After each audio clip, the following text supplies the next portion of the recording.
पावसाळी अधिवेशनाचा शेवटचा दिवस आहे आणि या सरकारचं हे शेवटचं अधिवेशन आहे आणि त्यानंतर अधिवेशनामध्ये बोलणारे शरदचंद्र पवार यांच्या पक्षाचे आमदार जितेंद्र आव्हाड आहेत. आव्हाड सर, तुम्ही हातात संविधानाची प्रत घेऊन आलेला आहात.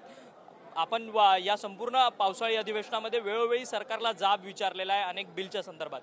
आता हे संविधान हातात घेण्याची वेळ का आली आहे? सर, दिल्ली युनिव्हर्सिटीमध्ये लॉमध्ये मनुस्मृतीचा समावेश करा. मनु हा म्हणजे काय म्हणतात, कायद्याचा अभ्यासक होता. त्यांनी कायदा केला आहे आणि त्या कायद्याचा अभ्यास दिल्ली युनिव्हर्सिटीच्या लॉमध्ये सामील व्हावा.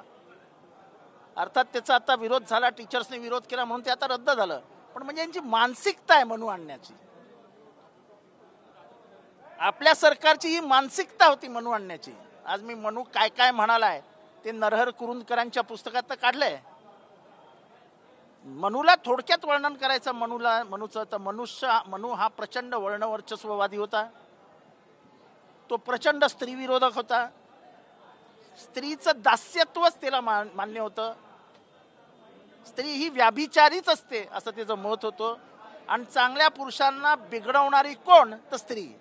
परंतु तुम्ही मनुवादाचा आरोप या सरकारवरती लावताय, परंतु ज्यावेळेस पत्रकार परिषद झालेली महायुतीची सह्याद्री अतिथीगृहावरती त्यावेळेसच अजित पवार जे राज्याचे उपमुख्यमंत्री आहेत त्यांनी स्पष्ट केलेलं होतं की आम्ही अशी कोणतीही मनुवादातल्या पुस्तकातली 4 ओळी ज्या आहेत त्या पुस्तकात घेणार नाही आहोत म्हणून. एकदा तुम्ही बोललात ना, तुमचे शिक्षण मंत्री बोलले ना, तुमच्या डोक्यात आहे ना, डोक्यात मनु आहे की नाही आहे. 4 चांगले श्लोक. आणि नरहर कुरुंदकर म्हणतात की या पुस्तकामधले एका पानावरही चांगलं लिहिलेलं नाही. आणि नरहर कुरुंदकर हे कोण आहेत आपल्याला जास्त माहिती आहे. त्यामुळे डॉक्टर बाबासाहेब आंबेडकरांनी ज्याची राख केली ती मनुस्मृती यांना आठवतेच कशी. यांचा शिक्षण मंत्री का बाबासाहेबांपेक्षा हुशार आहे. ये देश में सिर्फ संविधान राज करेगा, ये देश में सिर्फ संविधान राज करेगा. मनुस्मृती वगैरे आम्ही चालूच देणार नाही देशामध्ये. आमच्या पणजोबा खापरपणजोबांनी जे भोगलं ते काय आम्ही भोगायचं आता. पाणवठ्यावर जायचं नाही, स्पर्श करायचं नाही, देवळात जायचं नाही, स्त्रीला विटाळ झाला स्त्रीनी बाहेर बसायचं, स्त्री ही व्याभिचारीच असते, स्त्री ही दासीच असली पाहिजे, हे मनुचे फालतू विचार स्त्रियांनी मान्य करायचं. आणि तो मनु अरबिडे काही बोलतो. मनु ज्ञानेश्वराचा आणि तुकारामापेक्षा श्रेष्ठ होतं. त्या मनुला हे मानणारे हे आतमधले, कारण का ते भिडेंचे पाय पडतात जाऊन, भिडे गुरुजी, भिडे गुरुजी, भिडे गुरुजी. अरे तो गुरुजी कसला आहे. जो मनुला मानतो बाप सगळ्यांचा तो गुरुजी असू शकतो काय. अल्पशिक्षित म्हणजे अल्पबुद्धिक असा तो गुरुजी आहे, ज्याला शिक्षणाचा काही खोटं काहीतरी सांगायचं. फर्ग्युसनमध्ये शिकला, ॲस्ट्रोफिजिक्स शिकला. ॲस्ट्रोफिजिक्सचा शब्द एकच नाही फर्ग्युसनमध्ये. पण अशा लोकांचं खोटं चालतं. भिडे आहे ना. परंतु काल तुम्ही देखील एका बिलवरती तुम्ही आक्षेप घेतलेला होता. त्या बिलमध्ये राजद्रोहाच्या गुन्ह्याच्या संदर्भात सगळी ती तरतूद जी आहे ती राज्य सरकारकडनं करण्यात आलेली होती. ती संपूर्ण माहिती राज्य सरकारमध्ये ती तरतूद अशी होती, राज्य सरकारच्या कुठल्याही धोरणाविरुद्ध तुम्ही बोललात तर तुम्हाला अटक होऊ शकते. It is the prerogative of the government. हे माझ्यासारखा माणूस जो एस्टॅब्लिशमेंट विरुद्ध कायम बोलत असतो त्याला कधीही टाकून देतील आतमध्ये.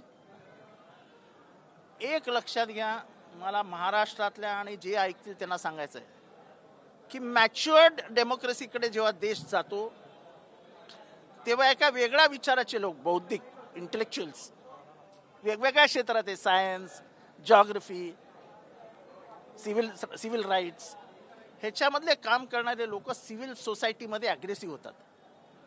कारण का त्यांना सिव्हिल सोसायटी आणून इथल्या सत्ताधाऱ्यांना, राजकीय पक्षांना लगाम लावायचं असतं. ही सिव्हिल सोसायटी ह्या सरकारला धोक्याची वाटते.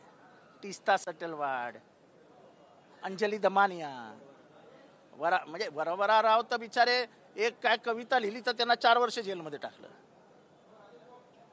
विशंबर चौधरी, असीम सरोदे यांनी जे काय महाराष्ट्रातलं वातावरण खरं सांगून लोकांना समजवलं की काय चालू आहे महाराष्ट्रात. हे सरकार विरोधी आहे. आणि हे सरकार विरोधी असल्यामुळे यांना जेलमध्ये टाकण्याचा आमचा अधिकार आहे, कारण का ते इन्स्टिट्यूशन विरुद्ध बोलतायत. हे सिव्हिल सोसायटीला मारायला निघालेले. मॅच्युअर्ड डेमोक्रेसीला जर सपोर्ट कोणाचा लागत असेल तर तो सिव्हिल सोसायटीचा लागतो, आणि ती सिव्हिल सोसायटी मारून टाकायची म्हणून यांनी हा कायदा आणला होता. आता नशिबाने तो ह्या अधिवेशनात येणार नाही आणि पुढच्या वेळेस कदाचित हे सत्तेत सुद्धा नसतील. सर, एक वेगळा विषय म्हणजे आज निवडणूक आहे, विधान परिषदेच्या निवडणुका. खरं तर 11 जागांसाठी 12 उमेदवार आहेत. जवळपास 274 जेवढे वोटर्स आहेत आमदार, तेवढ्या सगळ्यांचं मतदान झालेलं आहे. तुमचा विश्वास आहे का महाविकास आघाडी जिंकेल म्हणून? 100% महाविकास आघाडी जिंकेल. परंतु मतांची जुळवाजुळव सब होता है यार, ते थोडे तुम्हाला सांगून करणार आहेत. सब होता है. अजित पवार जयंत पाटलांची भेट दालनात झाली. मला त्याच्याशी काय करायचं. परंतु संजय राऊत आज संजय राऊत खासदार ठाकरे गटाचे ते देखील सभागृहात आलेले होते. ते पायऱ्यांवरतून खाली येत असताना चंद्रकांत पाटलांना म्हणालेत की आता पुन्हा एकत्र येण्याची वेळ आली म्हणून. पुन्हा एकत्र येण्याची वेळ आली आहे म्हणून मिश्किल पद्धतीने बोलले. काय समजलं नाही काय. संजय राऊत ज्यावेळेस सभागृहातून बाहेर येत होतो पायऱ्यांवरती, त्यावेळेस त्यांना चंद्रकांत पाटील भेटले, जे मंत्री आहेत, राज्याचे भाजपचे नेते आहेत. त्यांच्यासोबत त्यांनी एक मिश्किलपणे बोललं की आता पुन्हा याची वेळ आली. हे पुन्हा म्हणजे सत्तेत यायची वेळ आली.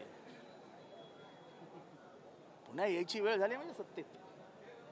धन्यवाद, तुम्ही आमच्याशी बातचीत केली. हे होते जितेंद्र आव्हाड, जे राष्ट्रवादी काँग्रेस शरदचंद्र पवार पक्षाचे आमदार आहेत, नेते आहेत. त्यांनी सिव्हिल सोसायटीच्या संदर्भात आणि त्याचसोबत ज्या पद्धतीने मनुवादाचा पुरस्कार राज्य सरकार करते, या सगळ्या संदर्भातली टीका जी आहे ती त्यांनी राज्य सरकारवरती केलेली आहे. आणि कडाडून विरोध जो आहे तो सरकारच्या धोरणांचा त्यांनी आपल्यासोबत बोलताना केलेला आहे. व्हिडिओ जर्नलिस्ट खंडू कसबेसह अक्षय मंकणी, TV9 मराठी, मुंबई.